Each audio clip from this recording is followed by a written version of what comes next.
A los 28 se convierte en hijo de Dios. Al menos es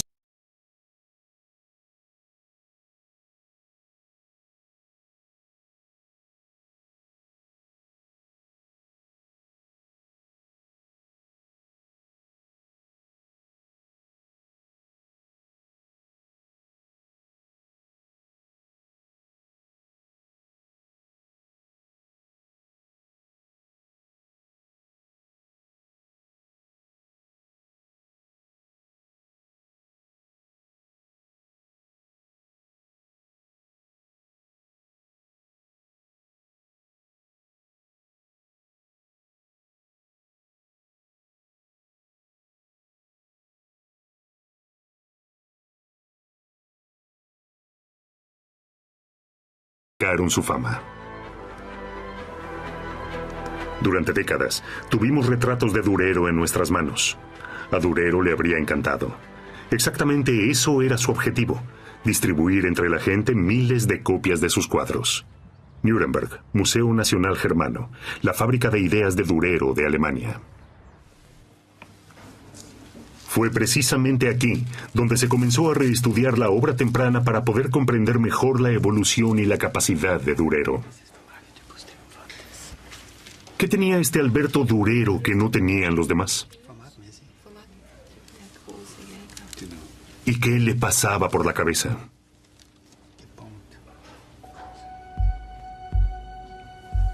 A este artista, que hasta se mostró desnudo, que se pintó tantas veces a sí mismo como ningún otro.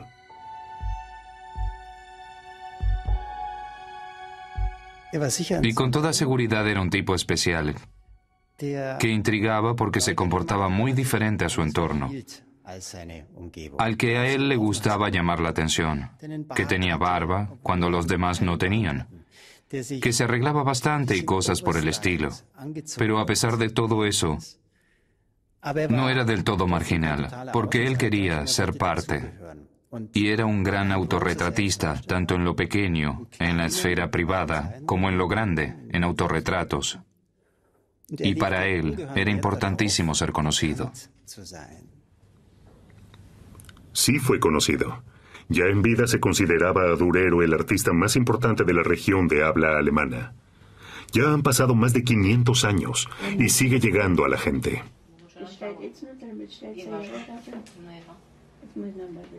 Lo heredé de mi madre.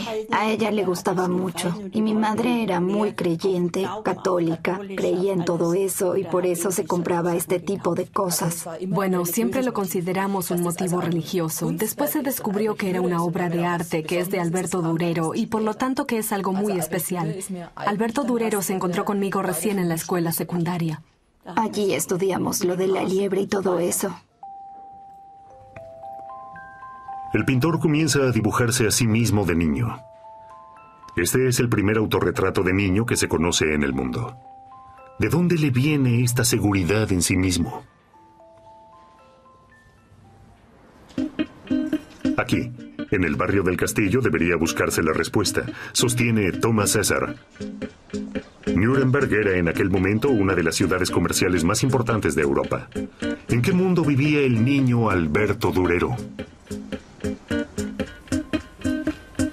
Fue bautizado en esta pila en el año 1471 en San Sebaldo. Durero diseñó más tarde el vitró para una ventana de la iglesia, la única obra de Durero que se encuentra aún hoy en su sitio original. Su padre era orfebre. Había nacido en la localidad de Thür, en Hungría. Más tarde se trasladó a Nuremberg, donde lo llamaban el Thürer, que en alemán significa el de la localidad de Thür. Y así se convierte en Dürer, Durero en español. De inmigrante artista de la corte, esa es la carrera del padre, que debió haber sido seguramente ejemplar para el joven Durero. Esser lleva adelante una investigación denominada de constelaciones. Investiga la influencia que pudo haber tenido el vecindario en el joven. Es sorprendente ver lo interesado que estaba el vecindario en adquirir y difundir conocimientos. Es un vecindario muy afín a los libros. Anton Koberger era el dueño de una imprenta grande. Allí nace la Crónica del Mundo, de Schedel, concebida en la calle del Castillo, en su vecindario. Su objetivo era poner entre dos tapas de libros todos los conocimientos sobre el mundo. La Crónica del Mundo de Schedel contiene casi 2000 ilustraciones en silografía. Se acaba de inventar la imprenta para libros e ilustraciones, la silografía y el grabado en cobre. El padrino de Durero, el impresor, Koberger, imprime la obra faraónica y Durero ve con sus propios ojos todo lo que está sucediendo en el barrio del castillo.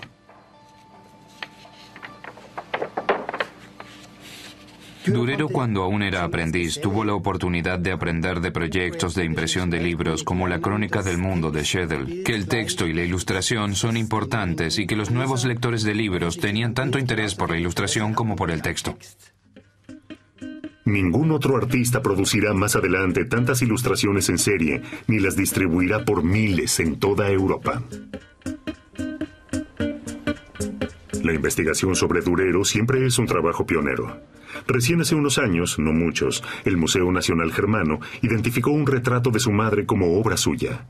Bárbara Durero tuvo 18 hijos. Solo Alberto y 2 hermanos varones sobrevivirán. Es su primer cuadro y uno de los más enigmáticos, ya que Durero siempre esconde secretos. La cámara de reflectografías infrarrojas permitió descubrir hace poco algo curioso. En la parte trasera del cuadro hay un dragón. Este dragón que viene volando desde atrás de un espolón y pasa por una estalagmita y toda la escenografía tiene algo de apocalíptico que difícilmente podemos interpretar. Y uno debe tener siempre presente que esto es la parte de atrás del cuadro de su madre. Freud se regodearía con estas cosas. Nosotros, como historiadores del arte, somos algo más cautelosos y no conseguimos atar cabos para sacar una conclusión definitiva. Mucho de lo que sabemos de Durero lo sabemos por él mismo.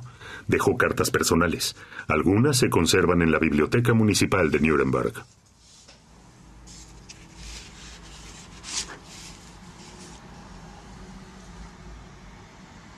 Durero las ilustró de forma rara.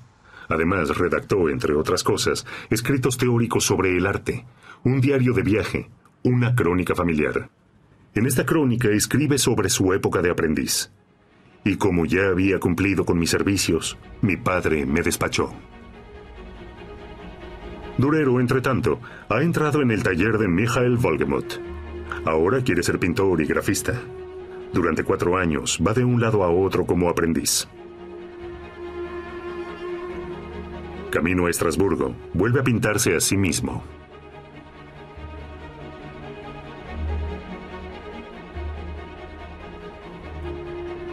En una inscripción, Durero comenta este periodo. El de arriba dicta mi destino. ¿A quién se refiere? ¿A Dios o a su padre desde su casa en Nuremberg? Pues el padre ya ha escogido una novia para él. Durero se casa. Mi Agnes, un dibujo con pluma de su joven mujer. En aquella época, Durero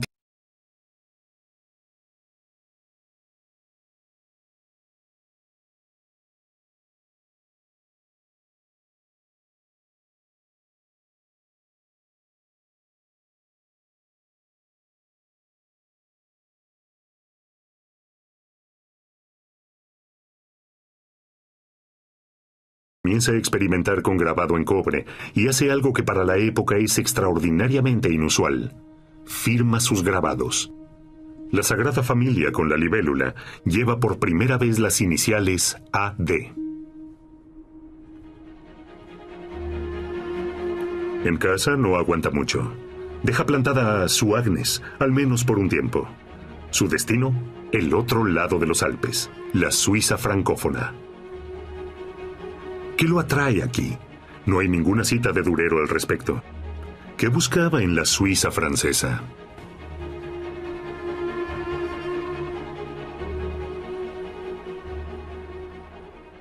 ¿Cómo es la vida allí? ¿Cómo es la vida en la Suiza francófona? O sea, donde hay fronteras. ¿Cómo son estas fronteras? Pero a la vez hay también un auténtico documento. Estuve también allí porque todos los humanistas han estudiado en Pavía, en Bérgamo, en tantos otros lugares, sabe Dios dónde. Todos estos sitios estaban en la Suiza francesa. Los clientes de Durero se encontraban en Venecia y comerciaban con todo el mundo. Tenían negocios en Italia. Y me imagino que era una cuestión de prestigio para la gente de la calle del Castillo participar en este centro. Y un joven artista ambicioso como Durero también se habrá planteado estas exigencias. Durero sigue las huellas del camino de peregrinación que está en el Trentino.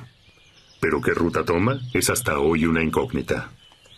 Con toda seguridad, estuvo en el Valle de Sembra, en el castillo de Segonzano. Aquí, la vida de este joven de 25 años parece haber cambiado un poco. Durero comienza a experimentar en este viaje con acuarela.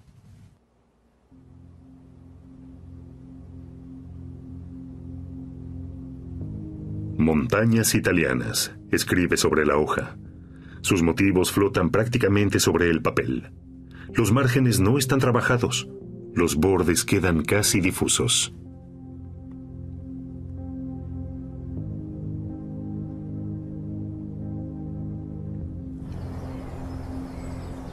¿Fue esta luz del Valle de Sembra lo que ha influido en él? Aquí queda olvidada la convención del medioevo tardío, según la cual había que rellenar cada ángulo de la superficie de un lienzo. ¿Quería reproducir la naturaleza como mera sensación? Las acuarelas de Durero son las primeras en su tipo y suponen una innovación vanguardista en el arte europeo.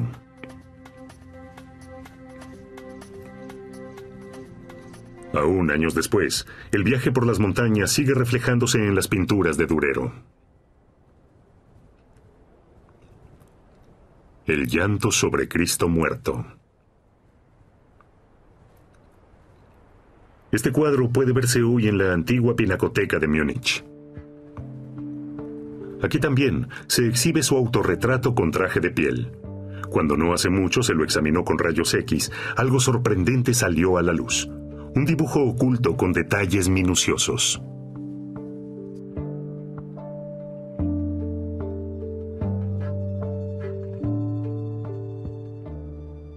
Como él desde el principio, tenía previsto pintar un autorretrato como nunca antes otro artista lo había hecho, y mucho menos un artista al norte de los Alpes. Creó también el dibujo oculto. Lo había diseñado con esmero. Y lo interesante del dibujo oculto es que en el fondo es más parecido al Durero real, mucho más parecido que en la pintura. Y cuando uno parte del hecho de que el dibujo oculto realmente surgió frente al espejo, que él después no necesitó más su imagen reflejada en el espejo cuando empezó a pintar, sino que pudo concretar la pintura porque ya tenía prácticamente la imagen ante sí. Solo necesitó darle un marco de color, y creo que eso encontramos también en esta inscripción que resulta tan enigmática, que se encuentra escrita a la derecha junto a su cabeza. Al respecto, él dice: yo, Alberto Durero de Nuremberg, me pinté a mí mismo con mis propios colores, con los correspondientes colores reales o característicos, como uno quiera traducirlo, pero yo me he pintado a mí mismo en colores. Ese es el punto determinante. Es un manifiesto del pintor Alberto Durero.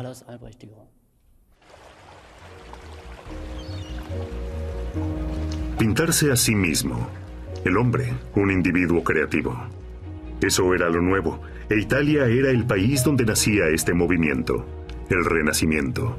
Durero llega a Venecia alrededor de 1496. Directamente sobre el Canal Grande queda el Fondaco di Tedeschi, la bolsa de mercancías, donde alemanes, sobre todo comerciantes de Nuremberg, realizaban sus transacciones. Con verdadera dedicación, Durero estudia las pinturas de su colega Andrea Mantegna. Son pinturas que dan vida a bellezas de la antigüedad y las copia exactamente.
Rolf Folman es escritor. Para su libro Durero, el seductor, ha estudiado cientos de grabados en cobre de Durero y ha descubierto en los detalles cómo, después de su viaje por Italia, trataba de superar la tradición pictórica medieval.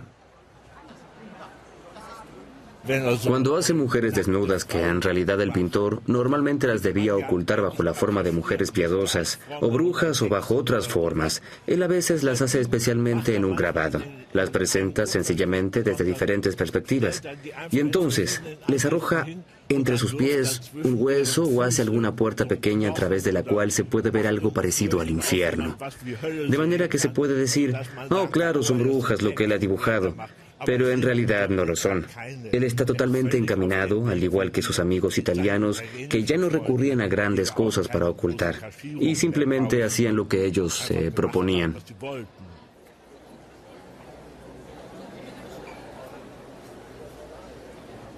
Detrás del árbol se esconde un esqueleto, una especie de viejo motivo gótico cristiano. Y el esqueleto se esconde de manera tan tonta, y su cabeza tiene una postura tan mentecata, que lo primero que pensé fue, oh, Durero, en realidad, se está burlando de todo el motivo. Con toda seguridad, Durero era una persona de mucho humor. De las cartas que escribe desde Venecia surge que le agradan sobre todo las bromas ordinarias de hombres. En una carta dirigida a su amigo, el erudito de Nuremberg, Willibald Pirkheimer, hace un comentario sobre su mujer, Agnes.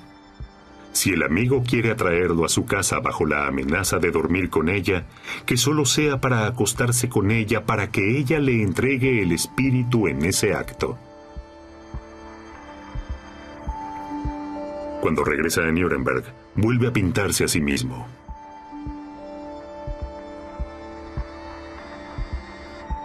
Boca carmesí, mirada de sabiduría, estampa a la moda.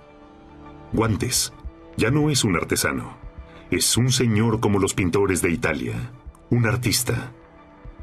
En el fondo del cuadro se ven los Alpes, aquel paisaje que él había recorrido.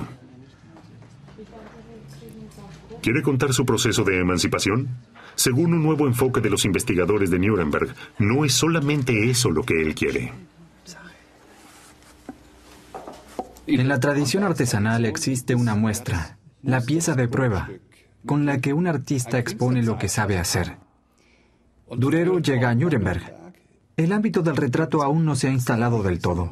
Busca el nicho ideal para este segmento y pinta retratos absolutamente perfectos con los que muestra, esto es lo que sé, que un artista se atavíe de esta forma, como un retrato del Prado, paseándose por las calles. No lo puedo imaginar por más que quiera, pero si observo a Rembrandt, que en la época de Ámsterdam aún sigue pintando burgueses, cuando se autorretrata lo sigue haciendo como burgués.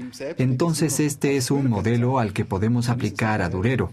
Y esto nos explica por qué se pinta ataviado con un traje patricio. En este traje se hacen pintar los patricios y entonces se observa justamente esto. Yo puedo hacer esto perfectamente, los cierres y las hebras del traje. Si me pides un retrato, yo te lo puedo hacer.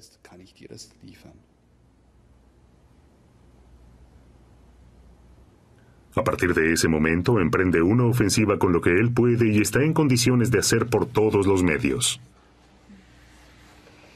Durero muestra de forma ejemplar que es capaz de reproducir el cuerpo humano. Los bustos, las cabezas, el perfil de 3/4, el perfil completo, de frente. Y por último, quizás es también una manifestación de su capacidad de representar, de modelar el desnudo masculino en esta técnica difícil de la silografía, lo que es la intención fundamental de esta hoja de gran tamaño. Además, Durero es un gran dramaturgo. El libro del Apocalipsis. El tema estaba presente. El fin del mundo se anunciaba para el año 1500.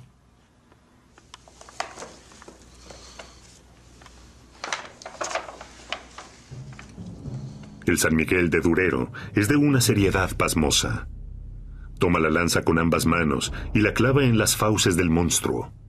Por todas partes luchan ejércitos celestiales contra dragones diabólicos. Cine de acción para un público masivo. Más adelante, Durero escribirá que el arte tiene que ser violento.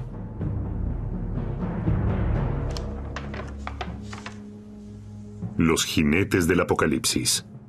Nunca antes se había representado el movimiento con tanta verosimilitud como en esta xilografía.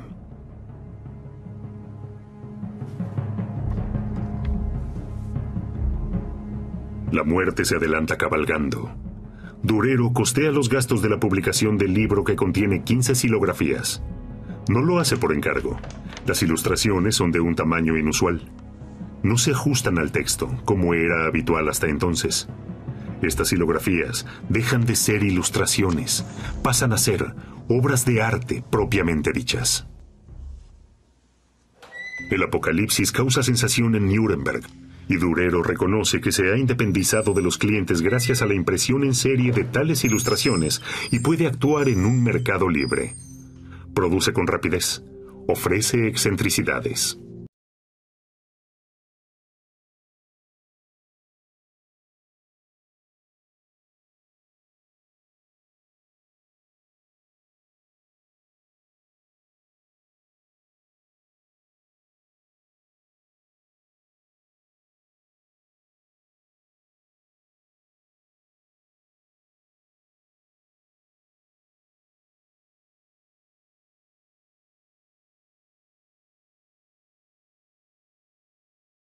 Mundos, concebidos hasta el último detalle.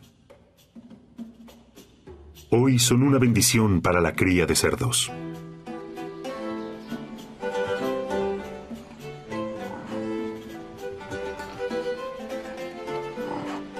La precisión de Durero para representar el cerdo doméstico medieval fue el motivo de inspiración de hace unos años para recuperar la cría del cerdo tal como era por el año 1500.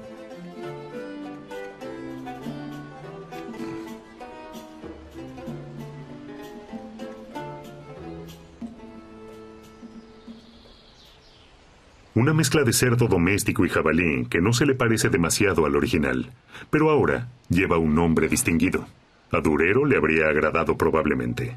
Se habría asegurado inmediatamente los derechos de autor, pues parece que en ese momento ha dejado de esperar que el de arriba dicte su destino. Lo toma en sus manos. Ahora aparecen las iniciales AD en todas partes. El cuadro se convierte en un artículo de marca, y él en autor.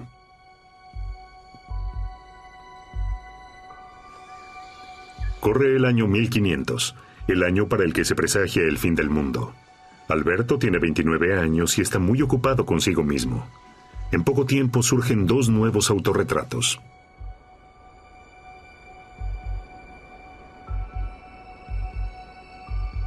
Este seguramente no estaba destinado al público en general.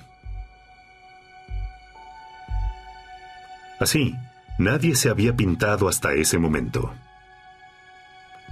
Así tampoco, de frente. ¿Pretendía lograr un parecido con Cristo? No podemos descartarlo porque no estábamos allí en ese momento. Y Durero, lamentablemente hay que decirlo, jamás se expresó sobre este autorretrato suyo. Solo vemos lo que vemos y lo que ha pintado es lo que podemos interpretar. En este sentido, hay un cierto margen para diferentes opiniones. Pero me puedo imaginar que no tenía en mente desde un principio el esquema de los íconos del Salvador que prodiga bendiciones cuando comenzó su autorretrato. Quería representarse a sí mismo. Cuando investigamos un poco, nos preguntamos, ¿dónde hay retratos de frente? Los hay en las esculturas de la antigüedad, y él las conocía con toda seguridad. Aquí tenemos esta. También esta otra de un extracto. Es la media figura de personas que están representadas y que nos miran totalmente de frente a nosotros, los observadores. Es posible que estemos, en efecto, ante una competencia totalmente consciente con los escultores. Así entendemos esta inscripción en la que él resalta su existencia como pintor. Él es sin duda alguna uno de los pintores y grafistas más famosos de ese momento. Su fama hizo que hoy haya muy pocos trabajos de él en Nuremberg. Viena es el bastión actual de Durero. Habría sido propio de él ser también escultor, un uomo universale, polifacético como sus colegas Miguel Ángel o Leonardo. Más tarde sería igualmente venerado. En Viena se conserva un mechón de su cabello que le cortaron después de muerto, porque Durero, al final de su vida, era una estrella, del que se dice que sufrió también temores, y que él dejó documentados en una pequeña acuarela. Pero nunca se exhibió públicamente. Rastreo en el depósito del Museo de Historia del Arte. Aquí está la visión en sueños. A Durero se le representa un rostro en medio de un diluvio universal. En la mitad inferior, describe exhaustivamente el horror y su miedo ante las masas de agua. Arriba, él las pinta. Cuando desperté, todo mi cuerpo temblaba.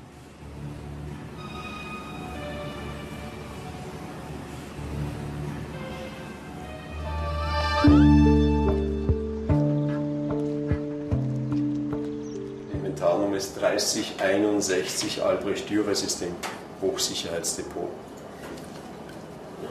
En las oficinas de Klaus Albert Schroeder, director de la Albertina de Viena, Durero yace en el depósito de alta seguridad al que solo tiene acceso un robot. Los valiosísimos cuadros se encuentran en una cámara blindada aparte. Los cuadros, que son sensibles a la luz y que están guardados aquí, no se exhiben casi nunca. Uno de ellos es la de la liebre, pintado en 1502.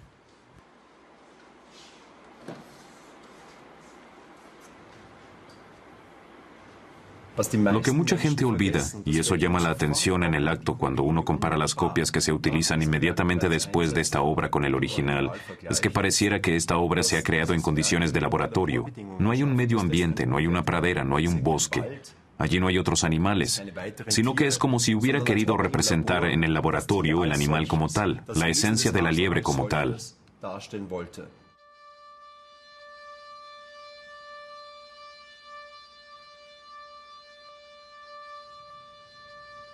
Le pintó a la liebre un reflejo de luz en la pupila.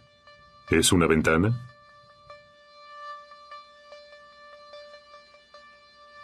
Muchas veces, Durero hacía reflejar en las pupilas de sus retratados una ventana luminosa, algo que también hizo en su autorretrato más conocido.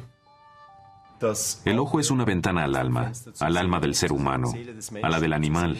Es un topos antiguo, un sensus literalis que va transmitiéndose y que él utiliza tanto en el autorretrato como en la liebre. Solo que lo sorprendente es que entre el más elevado, el hombre que ha sido creado a imagen y semejanza de Dios, y el más insignificante, el animal más sencillo, no hay diferencia en este aspecto, y a ambos se les atribuye un alma que está en la naturaleza de Dios. ¿Veneración por la vida? A Durero lo que le importaba ante todo era la perfección. Una vez escribió: en efecto, el arte está verdaderamente en la naturaleza. Quien pueda arrancarla de allí, la tendrá. Durero la arrancó. De vuelta en el Museo de Nuremberg. Nos encontramos aquí ante el altar de los agustinos que se construyó en Nuremberg en 1487, es decir, justamente en el momento en que Durero entraba en el taller de Wolgemuth. Es muy probable o casi seguro que Durero haya visto esta obra, y nosotros vemos aquí, entre otras cosas, una enormidad de representaciones de plantas, el lirio clásico, pero también algunos insectos, estas plantas de fresas, acianos y el césped, que eran típicos de aquellas pinturas de la Edad Media tardía, y lo que Durero hace ahora es aislar una porción de césped, la perfecciona sobre el papel con técnica de aguada, la eleva y la convierte en un ideal de la representación de la naturaleza. Le sigue la pista a los ideales. Durero busca la perfección de las proporciones humanas.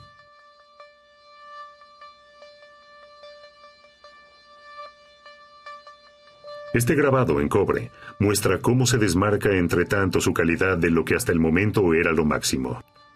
Ni su maestro Wolgemuth había mostrado a Adán y Eva así en la Crónica Mundial de Schedel. Entre ambos cuadros había apenas 11 años, pero las diferencias son abismales.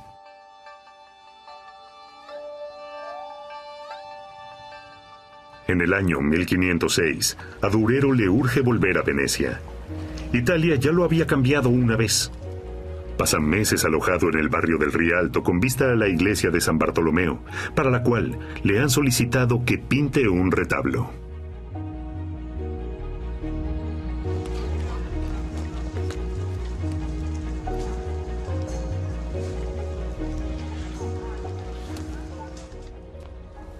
En el puente del Rialto observa a hombres jóvenes.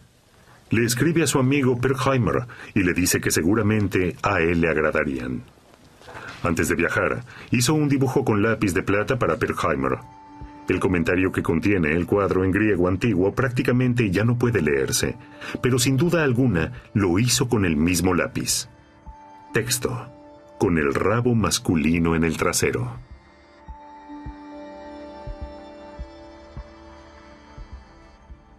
No le adjudiquemos una orientación sexual concreta a ninguno de los dos. Es decir, que como historiador debo negarme a sacar la última conclusión de si ambos eran heterosexuales u homosexuales.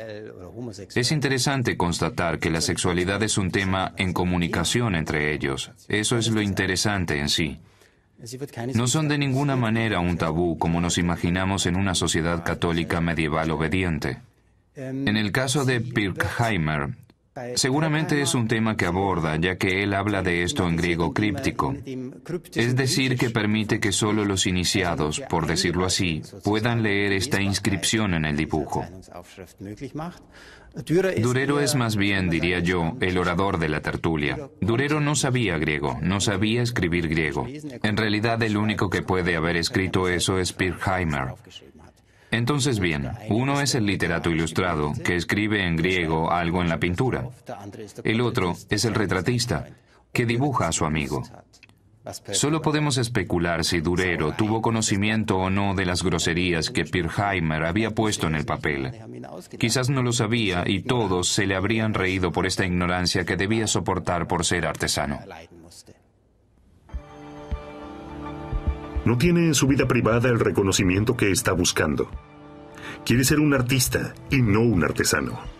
Quizás por eso escribe una carta sobre Venecia. Aquí soy un señor. En casa, un parásito. Una visión sobre sí mismo funesta. Es entonces cuando conoce a Giovanni Bellini, el gran maestro de la pintura veneciana. Durero estudia minuciosamente los cuadros de Bellini. De él aprende el colorido y la composición. Bellini y Durero, la fiesta del Rosario. Esto lo he pintado yo, el alemán Alberto Durero, en 5 meses, 1506. Así, reza la inscripción en el papel con el que Durero se presentaba seguro de sí mismo en el fondo del cuadro.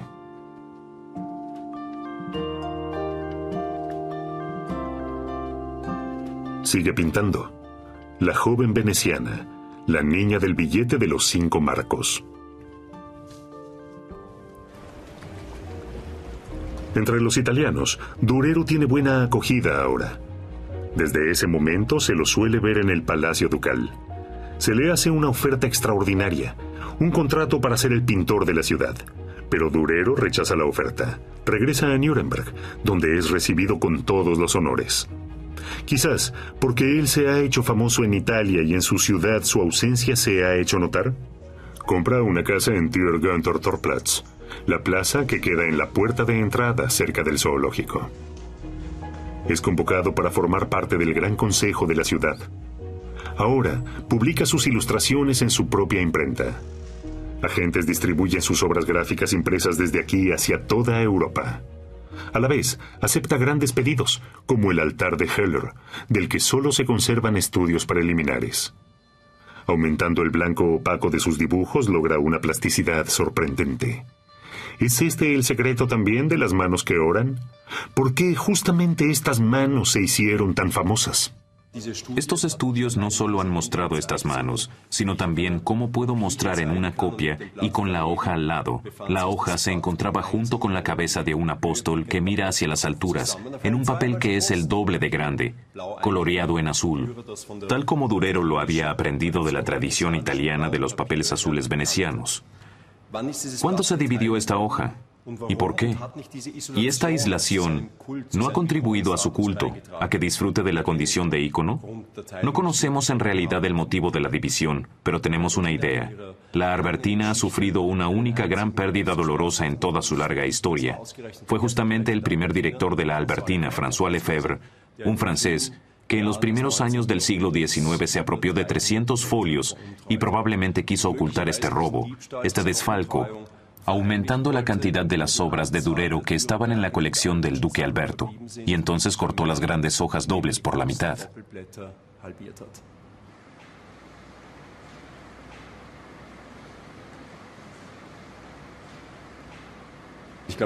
Creo que hay 2.800 estados diferentes de agregación de las manos que oran.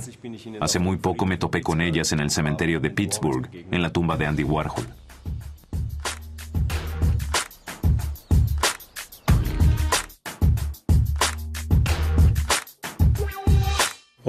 Lo llamativo del tatuaje es que este tatuador es uno de los pocos que utiliza el blanco que utilizaba también Durero en sus bocetos originales, cuando pintaba estos bocetos sobre un fondo azul, de manera que se destacaban los sombreados grisáceos oscuros y sobre todo también el blanco del azul. Y este tatuador ha representado correspondientemente también, con pintura blanca para tatuajes, lo que de lo contrario raras veces se encuentra en las manos que oran. Es decir, que por eso yo partiría del supuesto de que este tatuador se ha dedicado a estudiar un poco más profundamente el motivo original.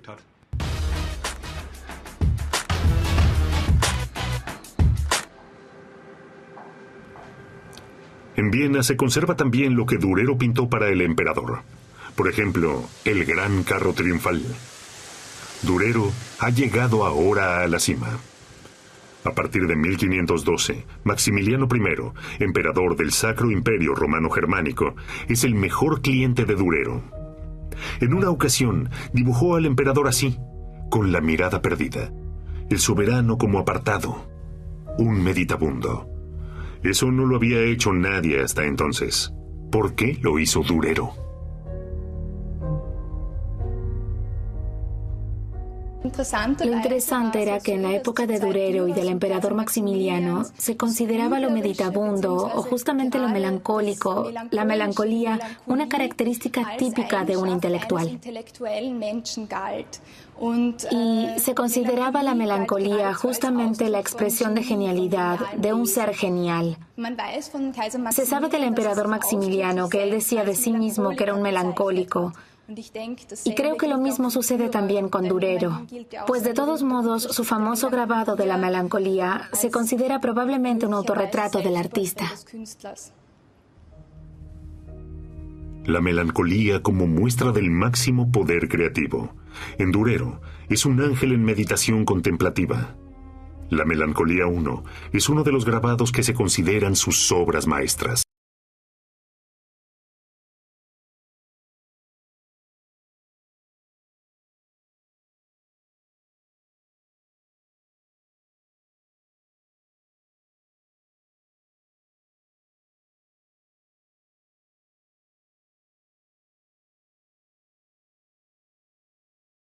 Durero es ahora un hombre de unos 45 años y se dibuja a sí mismo por última vez. Sobre este cuadro escribía que le duele dónde está la mancha amarilla, el vaso. Se consideraba el vaso el centro de la melancolía. ¿Se trataba también en este caso de melancolía por temor? ¿O ya estaba enfermo? ¿Será su secreto cómo se sentía él en aquel entonces cuando emprende otro viaje? Esta vez a los Países Bajos. Allí expandirá sus contactos. El norte de Europa se encuentra ahora en un punto de inflexión entre la Edad Media y el Renacimiento. Se ha descubierto América y el hombre se ha descubierto a sí mismo. Martín Lutero ha generado una deflagración en toda Alemania y Durero se entusiasma por el reformador. Por iniciativa propia, y sin que un cliente se lo encargue, pintará en 1525 el cuadro donde se confiesa en favor de Lutero, Los Cuatro Apóstoles. Con la inscripción, invita a los soberanos del mundo a no seguir a falsos profetas y cita pasajes de la Nueva Biblia de Lutero. Un cuadro como manifiesto de la Edad Moderna. Este valor de enfrentar abiertamente todo lo nuevo y reaccionar con rapidez, esa ha sido la receta del éxito de Durero durante toda su vida. En estas obras de Durero notamos muy a menudo la fuerza de la primera vez. el primer bodegón de flores, la primera naturaleza muerta de animales, el primer autorretrato. Ver algo por primera vez, descubrir algo y decir y encontrar, para ello se necesita una fuerza increíble. Cuando Dalí dijo, el primer hombre que le dijo a una mujer, tu piel cual pimpollo de rosa, fue un genio, el segundo fue un idiota, supo reconocer también la genialidad de Durero. Y Durero es más aún, un genio que también quiere transmitir sus conocimientos. Es el primer alemán que le da al arte un fundamento teórico. Redacta instrucciones para dibujar. Trabaja en un manual de pintura y en una teoría de las proporciones.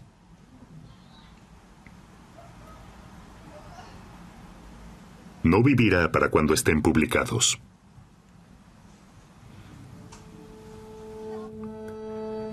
En 1528 se enferma gravemente. En apenas unos días, muere en Nuremberg a la edad de 57 años. No se sabe qué enfermedad lo arrancó de la vida, porque él y Agnes no tuvieron hijos tampoco. La familia Durero se extinguió poco después de la muerte de Alberto. Lo que había de mortal en Alberto Durero descansa bajo esta colina.